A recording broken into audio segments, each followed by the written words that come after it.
10. Heimdall battles forces of Hela? Having sole grasp of the title of coolest Thor character with the least screen time, confirmation that Heimdall, Idris Elba, will be getting to slice apart some enemies with his giant sword is always welcome. But this is not the armored Heimdall we have known and loved. This is a cloaked, disguised, and long-haired Heimdall carrying his coveted sword through an unknown forest. It's possible that he may be the only one able to see through, or simply deduce Loki's trickery, and as such fled Asgard with the sword once used to grant access to the other realms. Where he is hiding, or who he is hiding from is the mystery. But his enemy may hold an answer. Taking a closer look at the enemy he's slicing apart as the shot begins, and while its face can't be seen without sword damage, the color and style, as well as the general undead, twisted feel of it, suggests a connection to Hela. She has been known to send her armies of monstrous foot soldiers against her enemies in the past, but one such soldier appearing only in this scene is curious. What does she want with Heimdall? Are the rumors of an Infinity Stone in his possession true? Or is she simply seeking out one of Thor's coolest characters to make sure he gets a role? 9. A plot-relevant wormhole? You would think that on a cosmic planet referred to by its star as a trash dump for the universe, one such garbage chute would be worth a greater amount of inspection. But in a seconds-long shot from the trailer, a wormhole appears that seems much more substantial, and relevant to our plot. Not just due to the size of it, but the fact that it appears to be kicking up a serious storm in its immediate vicinity, both in the air and water. So what's causing it? And most importantly, who's piloting the spaceship that seems to be speeding straight towards it? An intense look for any and all clues to show what appears to be the same rippling black energy around its edge seen previously, with Hela emerging. Taken in its simplest explanation, this rupture is also caused by Hela. Could this be the visual representation of Ragnarok, with a void into space being open to swallow Asgard whole? Or is this planet still Sakaar? We can assume that Thor will be leaving Sakaar at one point, so if this spacecraft painted in a similar fashion is his ride out, this wormhole could be anywhere. 8. Scourge wields familiar weapons. Sure, the movie is set to include an Asgardian prince, a Valkyrie that once defended the path to Valhalla, and even a truly incredible Hulk. But that's all an appetizer to the real hero for many fans, Scourge the Executioner. The half-Asgardian, half-Frost giant powerhouse is to be played by Karl Urban in Ragnarok, and has remained absent from most of the movie's marketing. Since he was famously used as a pawn by malevolent rulers, many immediately assumed that he would be carrying out Hela's orders in the film. But now, we're not so sure. For starters, Scourge isn't a typical villain. He's a tough, violent, and uncompromising warrior.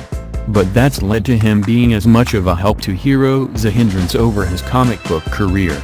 And since this shot reveals him unleashing what are distinctly human firearms, it seems most likely that he'll be taking up improvised arms, perhaps pulled from the space junk of Sakaar. Against who, you ask? Judging by his similarly gladiator-inspired costume, we would hazard a guess that Thor may meet at least one fellow gladiator with something to prove. Whether he survives the fight, and whether he truly is fighting on the good side of it remains to be seen. 7. Loki's defense.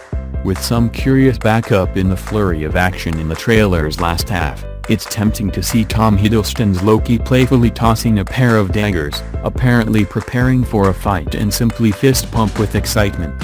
But more than any other shot in this trailer, the characters involved may reveal much of the overall story, and which side of the fight he winds up on. For starters, those daggers are a new addition to Loki's arsenal, and seem to share color scheme, at least, with Sakaar, or he's just not afraid of clashing. His backup also demands some extra attention, since they are most definitely alien, the one on the left, at least. Which raises a very unexpected question.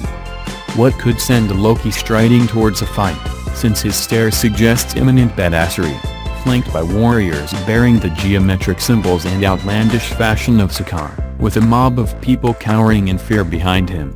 Given his villainous past, one might assume that it's him the people are cowering from, having learned of his Odin-centric deception.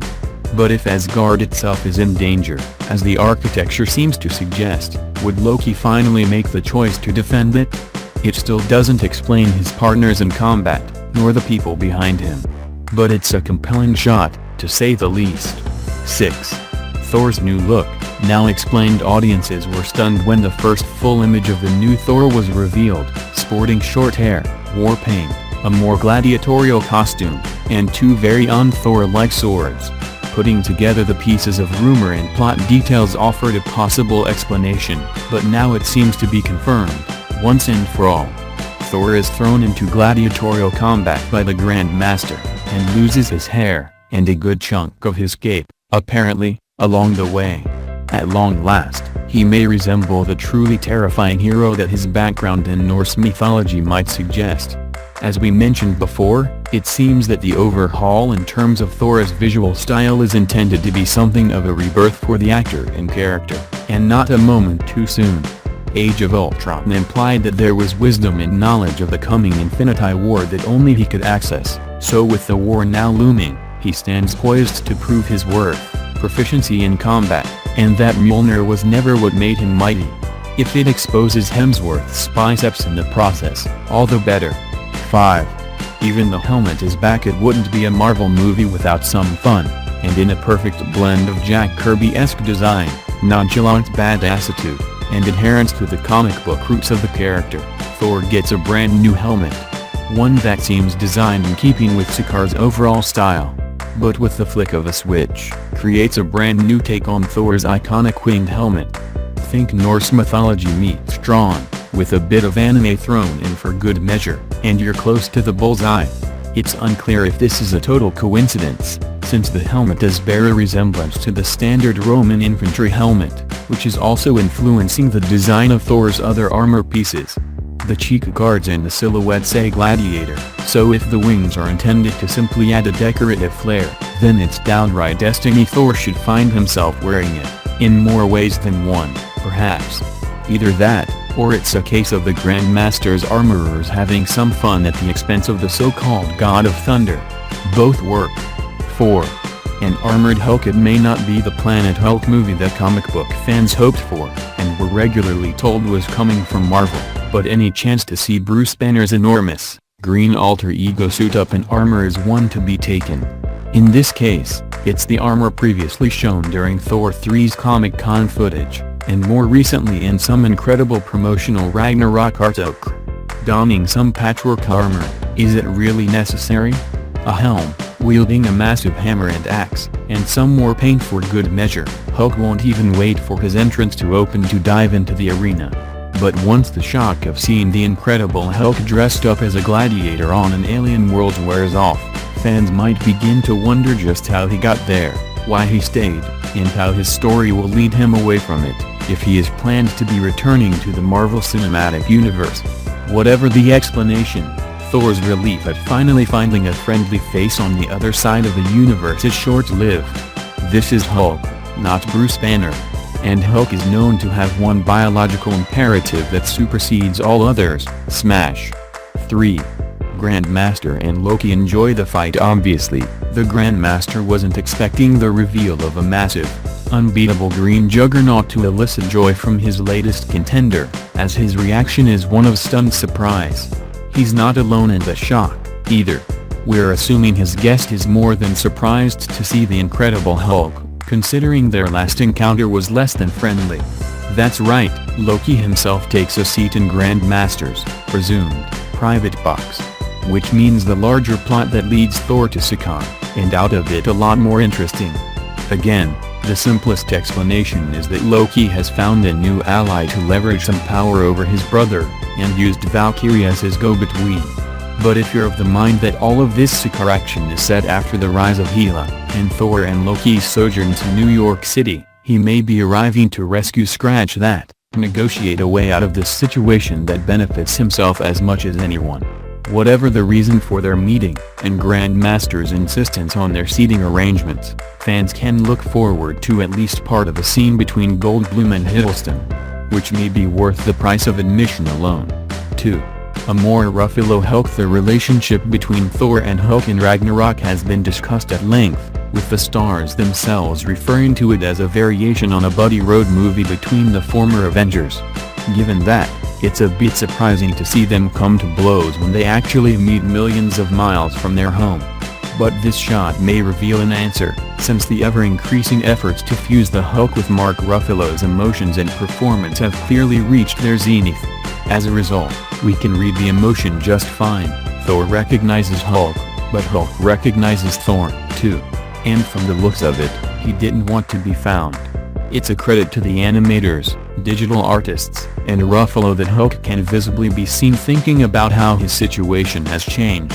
This isn't the raging, or confused Hulk of yesterday, either. Ruffalo has previously hinted that the Hulk Banner identity has changed by the time we meet him in Ragnarok, so it may be Hulk in the driver's seat, and not the brilliant scientist everyone knows and loves. It's obviously hard to know if this expression from Hulk actually takes place as a response to that realization, but whatever the case, Hulk is thinking for himself, these days. And if he's looking for a fight, well, let's just hope Thor isn't expecting a rematch of their rage-fueled Avengers bout. 1. The main event. It's clear that this fight between Thor and Hulk has become the highly marketed, much anticipated main event of Ragnarok early on. So it makes sense that the former allies rushing towards THOR to test their strength should be used to punctuate the trailer's final moment. But in the end, it seems unlikely that Thor and Hulk's opposition will actually be a key conflict of the story. Both Ruffalo and Hemsworth have implied or suggested that Thor and Hulk will have a new relationship this time around, and not just a punching match. So the real question isn't who wins or loses, but what happens when the match ends.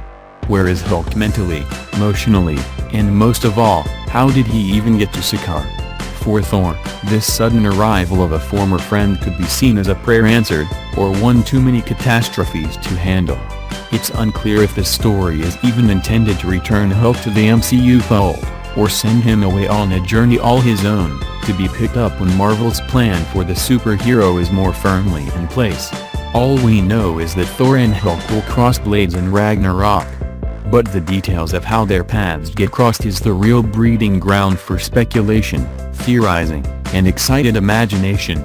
So there you have it, Thor fans, every single detail, Easter egg, plot hint, secret character reveal, and wild theory we could pull from the first teaser trailer for Thor, Ragnarok. The trailer now marks the beginning of the official marketing campaign, meaning these questions may be answered or replaced by even stranger mysteries in the weeks and months to come. For now, we welcome any and all secret theories or questions fans may have to add, so be sure to leave them in the comments.